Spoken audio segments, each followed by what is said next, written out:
وهنا كده زي ما احنا شايفين كده البط خلاص، الحمد لله يا رب، اللهم لك الحمد والشكر والفضل العظيم. طلعت كل البط اللي كان تحتها كده زي ما احنا شايفين.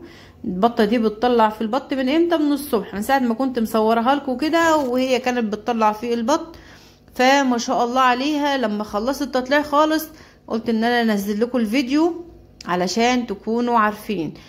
طيب كل البط اللي كان مبلول تحتها انا سبته تحتها لحد ما نشف، واللي ما كانش طلع وكان نائر طلع على اخر اليوم على المغرب كده، كان كله نشف وطلع، كله نشف وطلع، من عدا بيضه واحده بس عملت فيها ايه، البيضه دي كانت نائره بس ما طلعتش، شلتها حطيتها لبطه تانية زي ما صورت معاكم في فيديو قبل كده.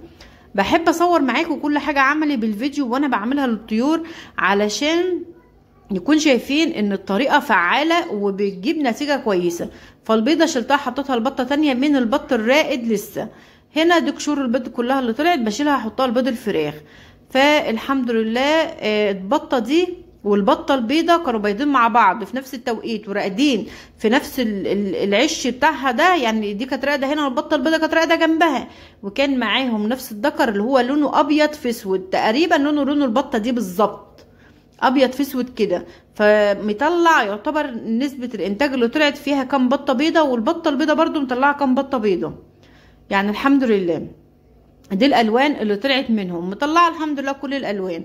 طيب بعمل ايه بقى؟ البط ده بشيله بحطه في كرتونة وبقطفه من البطة وخلاص، والبطة برجعها بقى في الأوضة اللي فيها الفراخ جوه تاكل وتتقل معانا وترجع تصب للبيت تاني. وان شاء الله بإذن الله بعد 14 يوم بترجع تبيض تاني، تبيض بطن جديدة بقى ووش جديد بعد 14 يوم ان شاء الله بإذن الله. ليه؟ لان بسيبها مع الذكر على طول اول ما بتطلع. تاني حاجة بقطف البط منها من اول يوم، ما بسيبلهاش البط ان هي تربيه. الحمد لله طالما بعرف اربي البط وبحضنه خلاص هو مش محتاج الام. يا ريت لايكات كتير جدا جدا. بشكر كل اخواتي اللي بيشيروا الفيديوهات حبا في الله، ربنا يجازيكم كل خير ويديمكم نعمة في حياتي يا رب. طبعا انا نزلت البط في الكرتونه بتاعته، ما شغلتلوش لمبه وما شغلتلوش حاجه، وكانوا مدفين بعض ومقفله عليه الكرتونه، عامله له فتحه بسيطه بس للتهويه. وتاني يوم على العصر ما باكلش وما بشربش اول يوم يا جماعه، تاني يوم على العصر قمت جايباهم ضيفاهم مع البط ده، ولاد اللي هم ايه، البطه البيضه اللي طلعوا من البطه البيضه، لان هي مطلعه قبل البطه البيضه تقريبا بيومين. فالمهم استنيت عليه زي ما قلت لكم، اول يوم ما اكلتش، تاني يوم العصر قمت ضيفاهم مع دول. فحبيت اصور لكم المشهد برضو ان بنعمل ايه في الاستقبال، لان بسأل عنه كتير.